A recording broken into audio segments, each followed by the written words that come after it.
So we just made what I guess is one of the biggest deals that's been made in a long time with China. The vice premier has just left my office. We have a great deal. We're papering it now over the next 3 or 4 or 5 weeks. Hopefully it'll get finished.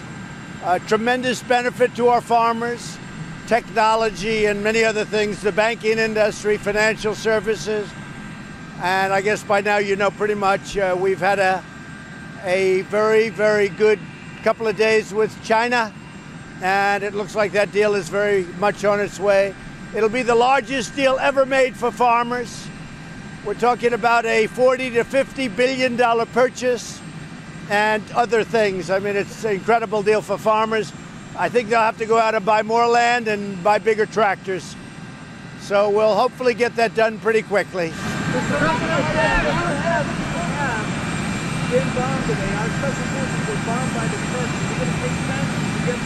Well, we'll take a look at it. We'll take a look at it.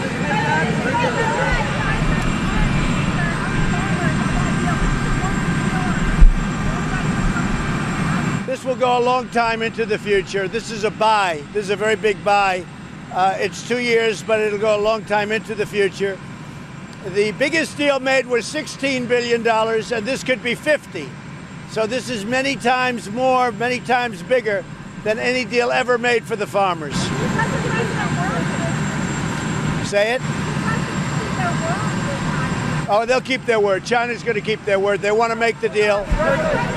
They're going to keep their word.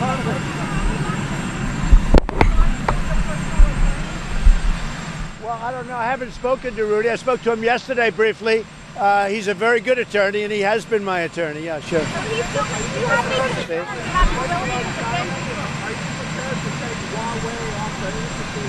Well, we're looking at it. We didn't discuss that, Steve, on this deal, Huawei. We didn't discuss it having to do with phase one. This is phase one of an either phase 2 or phase 3 deal. So we haven't discussed Huawei relative to this deal. So basically, the status will remain the same.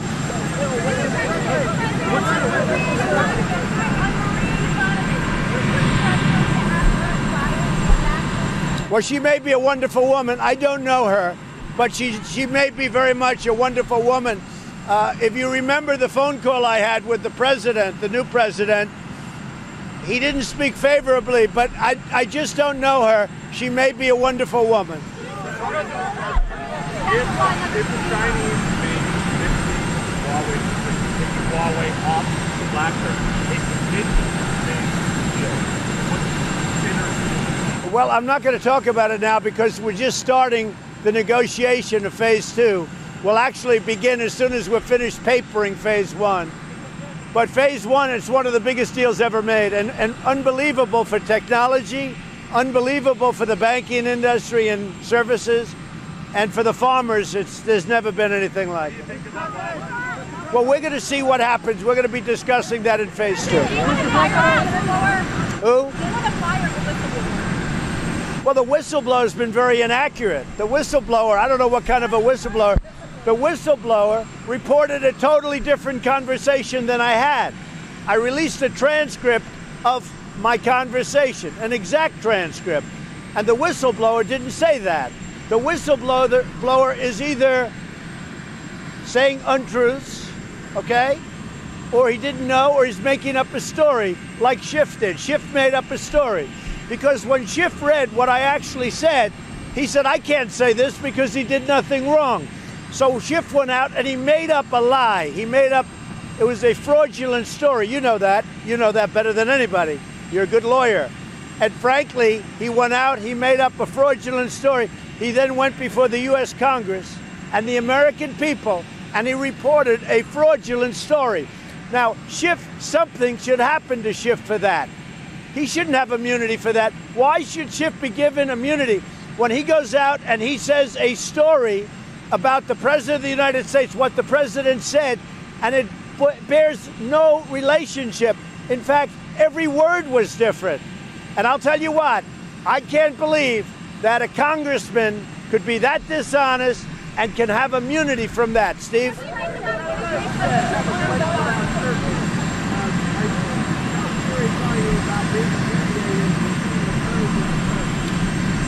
So Turkey and the Kurds have been fighting for hundreds of years. We are out of there, but we have a tremendous financial strength, which I've helped a lot with because our country has become much stronger since I've been president by many trillions of dollars. And if Turkey does something that they shouldn't be doing, we will put on sanctions the likes of which very few countries have ever seen before. David. Did you or your administration pressure Fox News to get rid of Shepard Smith? No, I don't know. Is he leaving? He's leaving. Oh, that's a shame. Why did Bill Barr leave the other night? That I don't know. Wait, did I hear Shepard Smith is leaving? Yes. Is he leaving because of bad ratings? Yeah. Now tell me, I don't know. He had terrible ratings. Is he leaving because of his ratings? I mean, if he's leaving, I assume he's leaving because he had bad ratings. He had the worst ratings on Fox, so there's a reason. Why is Shepard Smith leaving? You'd have to ask him, Mr. President. Well, I wish him well. So the Attorney General, I wish Shepard Smith well.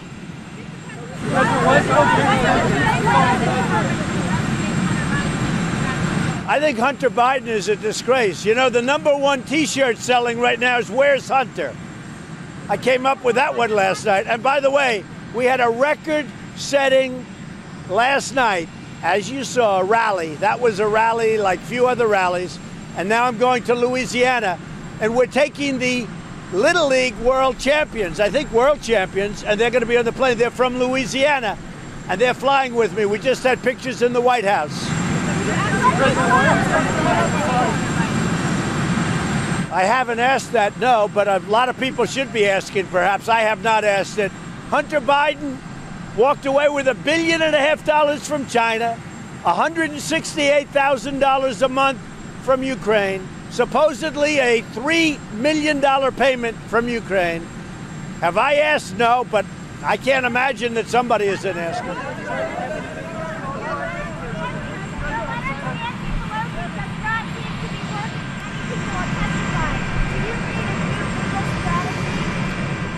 The whole thing that they're doing is a hoax to try and win an election that they're not going to win in 2020.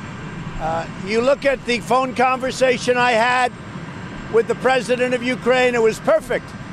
The only thing that wasn't perfect was the fraud that was committed on the American people in Congress when Schiff got up, and instead of reading what was said word for word exact, when Schiff got up and he lied and he defrauded the American public by making up a conversation. He made it up.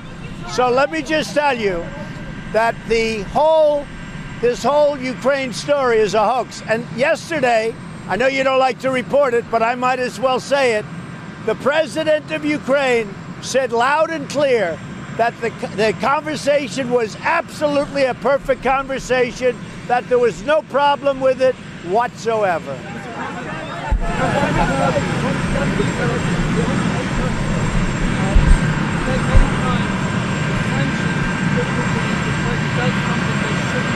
The what? What is the red line? Well, we'll see. We'll see. We have a very good relationship with Turkey. They're a NATO partner. We do a lot of trade with Turkey, but we don't want them killing a lot of people. And, you know, we have been out of there. We beat ISIS. We knocked the hell out of them. We took 100% of the caliphate. We did our job, but we have a lot of power financially. I built something here over the last 3.5 years. If you take a look at what's been happening to the United States over the last almost 3 years. You take a look at the economic power that we've created.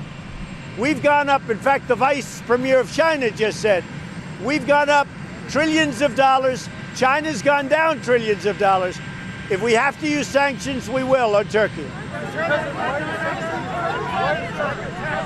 President, why are you sending more troops to Saudi Arabia than you send to the States? So we're sending more troops to Saudi Arabia. Saudi Arabia is a very good ally from the standpoint that we get along with them very well. A very important player in the Middle East. The relationship's been very good. And they buy hundreds of billions of dollars worth of merchandise from us, not only military equipment. In military equipment, about $110 billion. It's millions of jobs. Now, with that being said, We are sending troops and other things to the Middle East to help Saudi Arabia. But are you ready? Saudi Arabia, at my request, has agreed to pay us for everything we're doing. That's a first. But Saudi Arabia, and other countries too now, but Saudi Arabia has agreed to pay us for everything we're doing to help them, and we appreciate that. It's all right. Say it. What? On immigration and taxes. We lost on immigration. I haven't heard that. We'll win. You know how many cases I've lost and then we win? Okay, remember they said I lost the ban, the travel ban. And then they said I lost it again, and then I ended up winning it. So I've had a great track record. And right now, within a couple of weeks, we will have 160 judges, and within a couple of months, we'll have 182 federal judges. And we are breaking records like nobody's ever seen in that regard, as you know. Do you agree? Do you agree? 182, do you agree? You got to say yes. Your father would say yes.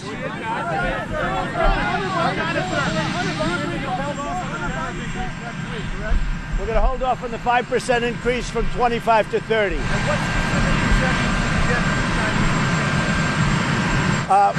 Well, if you look at the deal is so incredible. The deal is a great deal.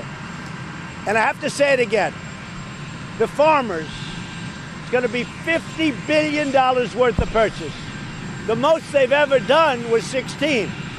So the farmers in Iowa, Nebraska, and all of these other great states that I love and that obviously like me a lot too, they're going to have to buy more land fast and bigger tractors, or they're not going to be able to keep up with the order. Also, China over the last 2 weeks, as you've probably seen, has been buying a lot of farm product, So we're agreeing not to put that additional increase. So we're going to get 25%. And when the increase kicks in on October 15th on the 25 to 30, we're not going to charge that. That's going to be held in abeyance, subject to the final deal. Well, it's basically everything I said. I don't have to go through it, but tremendous for banking, tremendous for technology, beyond tremendous for the American farmer and rancher. Tremendous deal. Have a good time. See you in Louisiana. We're going now to Louisiana. We're going to have a great rally. I hope you're going to come. Okay?